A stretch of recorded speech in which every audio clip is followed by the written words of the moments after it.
Hey everyone, and thanks for jumping back into the cryptoverse. Today we're going to talk about Bitcoin, the worst case scenario. If you guys like the content, please subscribe to the channel, give the video a thumbs up, and also check out the Telegram channel, which you can find a link to in the description below. Now remember, the worst case scenario often does not play out, just like the best case scenario will often not play out. And so we need to understand that while this could be the worst case scenario, what I'm going to present, there's a decent chance that it doesn't play out. And I'd say it's probably less likely to play out than likely. Okay, so let's go ahead and jump in. So recently, there's been a whole lot of stuff going on in the crypto space, a lot of it related to tweets circulating around. But regardless, we have now moved below the bull market support band. Okay, and again, as we showed before, we have in fact moved below cycle 3, which is what we always expected. At least I did, as I said on the channel many times, that we would expect to ultimately fall below cycle 3. Okay, and we have in fact done that. If you look at where we currently are, the ROI as normalized from the bottom is below cycle 3, which is what we would expect. Now, you might say, well, what is the worst case scenario? As I've always said, whether you ask me 2 years ago, this year, next year, whenever, a lot of times looking at the 200-week moving average is sort of the worst case scenario. And we did have wicks below it back in 2020, but even then the wicks, as we even speculated that we could go down to the 300-week moving average, we only had a wick there, nothing too crazy. But a lot of times that 200-week moving average is that final support zone where the bulls really come out to defend and they push the price of Bitcoin back up. Now, where is the bull market, or where is the 200-week SMA today? Well, again, today it's at 12,622. But remember, where it is today is somewhat irrelevant. Back in 2019, the 200-week SMA was at like 3972, but by the time we went to it, it was closer to 5,500. In 2017, when we were at 20K, the 200-week SMA was at $1,495, but by the time we tested it, it was at $3,100. So the 200-week SMA could double by the time we actually test it, if in fact we enter into a brief bear market.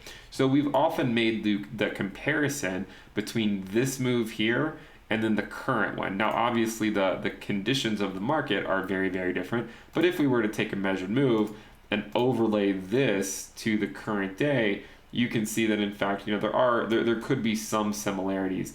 And if this were to play out, if we did get sort of a slow bleed for a long time, just imagine the 200-week moving average like slowly moving up, something like that, then that would be what I would consider to be the absolute worst case scenario for Bitcoin. And if something like that were to happen, I would assume that this would be the reaccumulation zone or the first accumulation zone for a lot of institutions to get in before what I would consider to be the inevitable run up to $100,000. Now, there's no guarantee that we go into a prolonged period where the price of Bitcoin dwindles for several months at a time. But we also know that there is a chance that it does happen. We've seen it happen before. We had a brief bull market in 2019, followed by several months below the 20-week SMA. We've had another bull market here.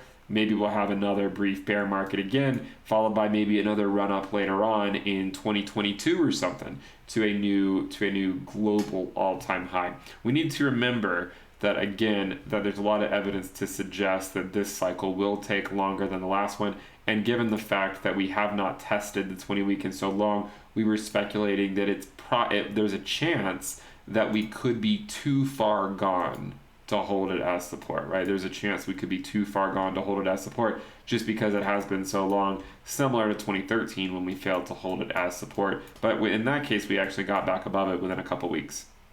So worst case scenario that I could see for Bitcoin would be the 200-week SMA, which maybe would correspond to a $20,000 Bitcoin. That would be the worst case. And again, there's a decent probability that does not happen. Now, in the short term, I certainly wouldn't be surprised to see a rally or something. Okay, I mean, let's not forget that Bitcoin doesn't tend to just go straight down without some days where it moves back up temporarily. So I wouldn't personally be surprised if we got a little bit of a relief rally. We are coming in on the prior local top back in January of 2021, so maybe that will provide some area of support. I don't really know, but let's not assume though that even if we do get a relief rally, it doesn't mean that we're not ultimately going to head back down to lower prices while we test out some of the levels that we didn't really spend a whole lot of time at a few months ago. Okay, so again, in the grand scheme of the cycle, I think we're headed to six figures. In the short term, there's nothing wrong with sort of a reaccumulation zone at lower levels, which would hopefully allow institutions to come in at more attractive prices than FOMOing in at a $64,000 Bitcoin when it doesn't even seem like the potential upside for the market cycle is that attractive anymore, especially if the peak is going to probably be between $100,000 to $200,000. So anyways, that that's sort of where I think the worst case scenario would be. But other places to look would be the 50-week SMA. So I think we should probably take a look at that. That one's currently at 27,000, moving up relatively quickly. It'll be at 30,000 within a few weeks.